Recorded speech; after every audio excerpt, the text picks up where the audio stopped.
వాళ్ళకి ప్లేస్ వదులు. ఆరం కొడుతున్నారు కదా ఎవరో, వాళ్ళకి ప్లేస్ వదులుతూ నువ్వు వాడు.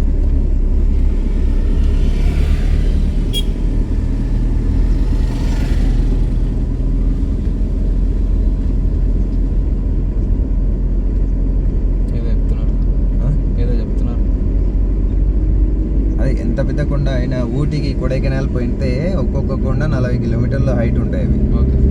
అలాంటి చోటు కూడా ఇదే. నెక్స్ట్ ప్లస్ తొక్కి నీట్గా సెకండ్ గేర్ వేసుకో. కంటిన్యూ. ఇప్పుడు మనం ఏమనుకుంటున్నామంటే మన దగ్గర ప్రాక్టీస్ చేసిన సబ్జెక్ట్తో కంపేర్ చేసుకుంటే ఇది చాలా పెద్దది, 100 రెట్లు పెద్దది ఇది.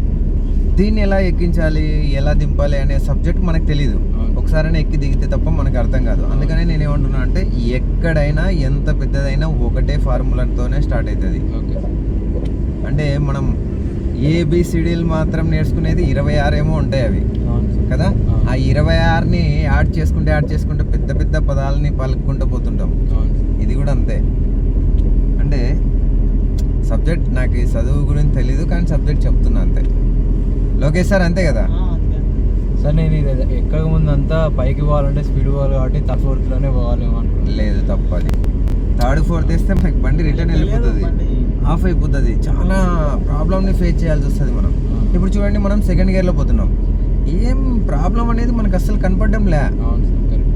ఎంత పెద్ద అప్పులోనైనా మనకి ఒకవేళ బండి నిలబడిపోతుంది అనుకున్నాం అనుకోండి, మనం ఏదైతే వాడినాం ఇప్పుడు, క్లచ్, హాఫ్ క్లచ్, బ్రేక్, అంతే కదా. మూమెంట్ అప్పుడు మనం ఎక్సలరేటర్ ఇలా ఆటోమేటిక్గా మూవ్ అవుతుంది. అంటే ఇంజన్ కెపాసిటీని మనం కంపేర్ చేసుకొని దాన్ని రిలీజ్ చేసుకోవాలి.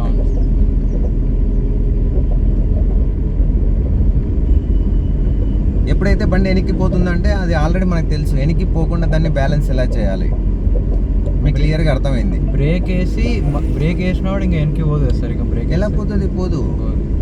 మనం ఆల్రెడీ హాఫ్ క్లచ్ రిలీజ్ చేసుకొని బ్రేక్ నాకు రిలీజ్ చేస్తున్నాం కాబట్టి చిన్న మూవ్మెంట్ వచ్చేస్తుంది.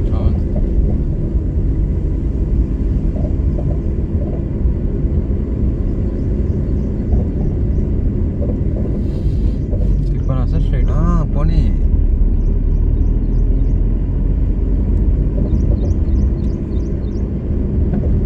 థర్డ్ గేర్ వేసుకో.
ఇక్కడ మనకి సెకండ్ గేర్లో ఎక్కలేకపోయింది అది బండి. అందుకే అట్లా సెకండ్ గేర్లో ఎక్కలేకపోయింది కాబట్టి అది మనం హెల్ప్ అడిగింది, మనం చేయలేకపోయినాం. వెంటనే దానికి ఫస్ట్ గేర్ యాడ్ చేయాలా.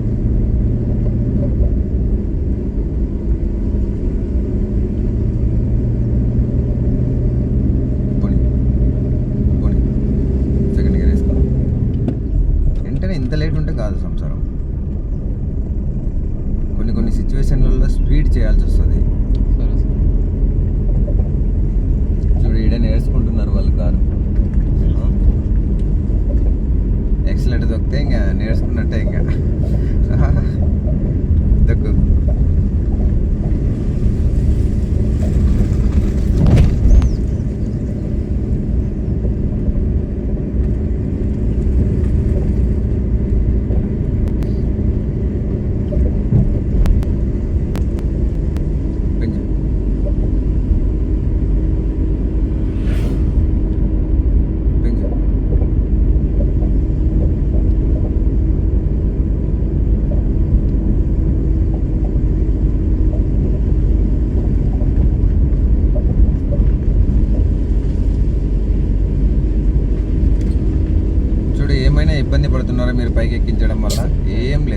మీరు నార్మల్ రోడ్లో ఎలా నడుపుతున్నారో దానికంటే బెటర్గా ఇలాంటి చోట ఇంకా ఈజీగా చేస్తున్నారు మీరు.